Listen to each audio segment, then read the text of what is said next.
السلام عليكم ورحمة الله وبركاته أصدقائي الأعزاء مشتركي ومتابعي قناة سوبر كورة، وأهلا بكم في أحداث جديدة وتوقعات كاملة للحلقة 19 لمسلسل آسر. ما تنسوش تدعموا الفيديو بعمل لايك. آسر بيتلقى اتصال من فيصل اللي بيقوله لازم تيجي البيت بسرعة. آسر بيسأله إيه اللي حصل، في حاجة في مروان، لكن بيقوله لأ، أمك هي اللي محتاجة لك دلوقتي. فيصل بيسيب هدى وهي واقعة على الأرض وبيمشي بالعربية بتاعته علشان يشوف راغب ومروان رايحين على فين. آسر كمان بيكون وصل ناي على بيت حياة، لكن أول ما بيجيله الاتصال التليفوني ناي بتبص لآسر وبتقوله طبعا جالك تليفون مهم، يعني دلوقتي لازم تمشي.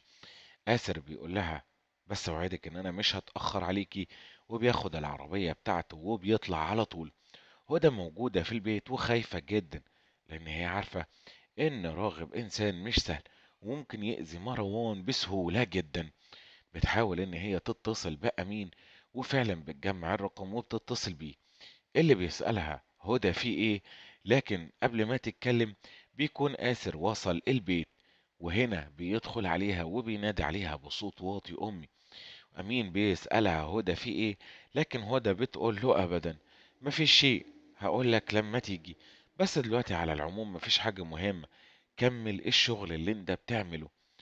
آسر بياخد منها الموبايل وبيقفله وبيحتضن أمه اللي بتكون منهارة جدا، وبتقول له كنت بنادي عليك مجد، أنا مش عارفة أعمل إيه، حاسة إن أخوك في خطر. لكن آسر بيطمن أم اللي بيقول لها ما تقلقيش، وبتقول له ما قلقش إزاي، أنت عارف مروان عايز يعمل إيه. وآسر بيقول لها عرفت، وبتقول له بس صوت راغب كله بيقول إن هو ممكن يأذي مروان بسهولة، علشان كده انا مش قادرة احمي ابني ولا قادرة احميك. آسر بيقولها اطمني وسيبي موضوع مروان عليا، مش عايزك تقلقي خالص، انا هتصرف.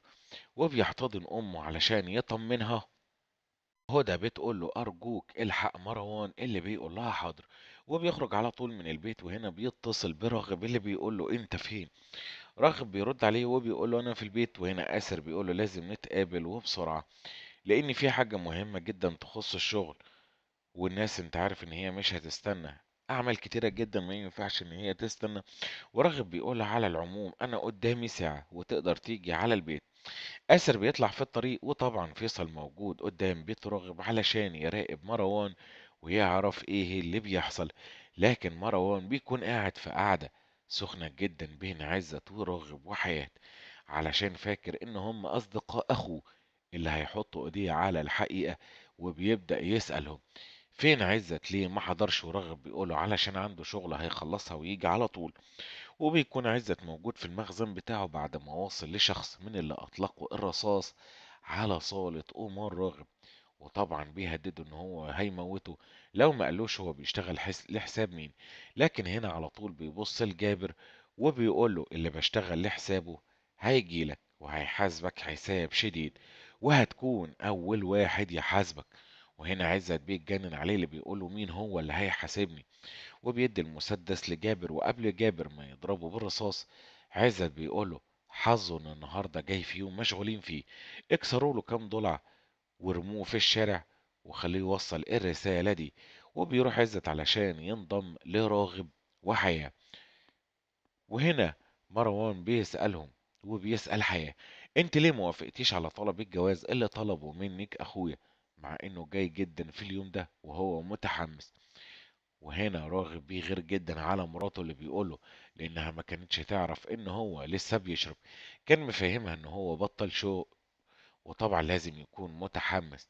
انا لو مكانه وهعمل سرقة زي دي فيها ماس وذهب وحاجات كتير لازم اكون متحمس جدا، لان دي ثروة كبيرة جدا هتكون بين ايديا.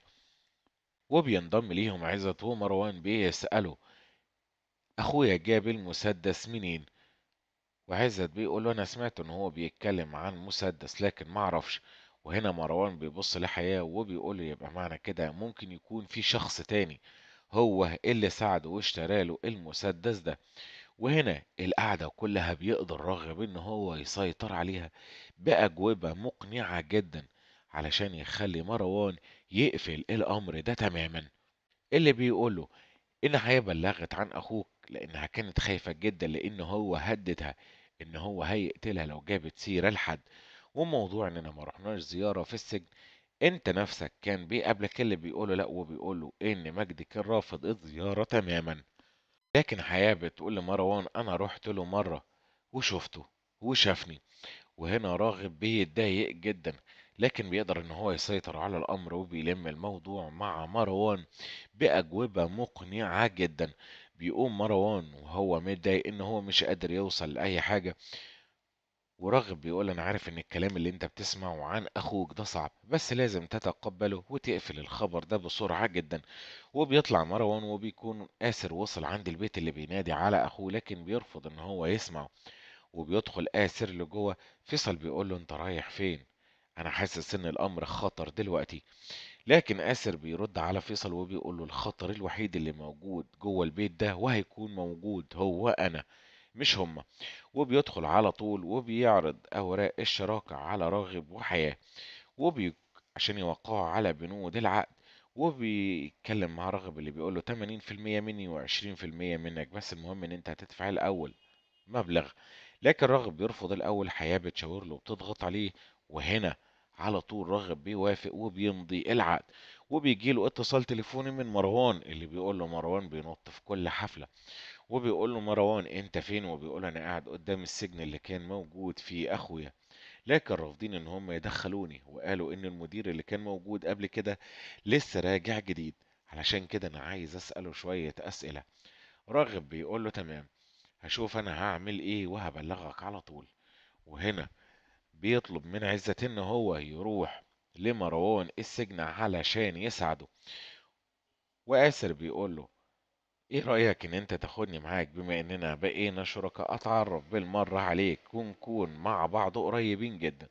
وبيطلعوا هما الاتنين على السجن، واول ما بيدخل بيلاقي ان مروان قاعد بجوار الباب.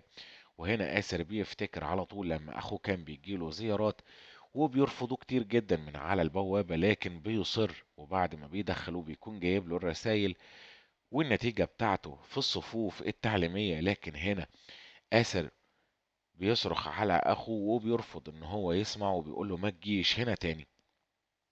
عزت بيقول له مالك، ايه اللي حصل لك؟ اتمسمرت مكانك ليه؟ وبيقول له ابدا. وبيدخلوا السجن كلهم وبيقابلوا المدير اللي بيفضل يتكلم، وبيقول لهم ان هو كان شقي جدا لدرجة ان هو كان متعور في رجله وكان كل يوم بيعمل مشكلة وحابسينه في حبس انفرادي. وبينهي الموضوع على كده وبيقول لهم كان ليه رفيق، واول ما بيجي يدور في السجلات آسر بيخاف جدا وبيقلق. لكن المدير بيتدارك الأمر وبيقول لهم للأسف أنا الأمر اختلط عليا. وبيقوموا على طول علشان يخرجوا، لكن بتحصل مفاجأة إن حارس الأمن اللي موجود على البوابة بيقول له استنى، انتوا جايين هنا علشان خاطر مجد؟ ومروان بيقول له أيوة أنا أخوه. والحارس بيقول له أنا أكتر واحد شاف مجد أخوه، وعارف كمان من رفيقه المقرب اللي بيقول له مين، وبيقول له رستم اللي بيقولوا عليه الخال. وهنا آسر بيتضايق جدا، وأول ما بيخرج بيقف علشان يسمع عزت بيتكلم مع مروان وبيقول له ده أشهر واحد في صلاة القمار. على العموم سيب الأمر ده عليا أنا هتصرف. آسر بيروح على العربية بتاعته. وهنا عزت بيدي الاسم لجابر اللي بيقوله لازم تدور لي عليه وتجيبهولي من تحت الأرض. آسر بيمشي علشان يروح يحذر رستم وبيقول له انت عرفت منين؟ ورستم بيقول له قبل ما ينطق الاسم صدقني انا كنت عارف وما تقلقش انا هتصرف. استنونا في التوقعات اللي جايه واللي بتشتد اثارها في مسلسل آسر باشتراك في القناه ولايك للفيديو.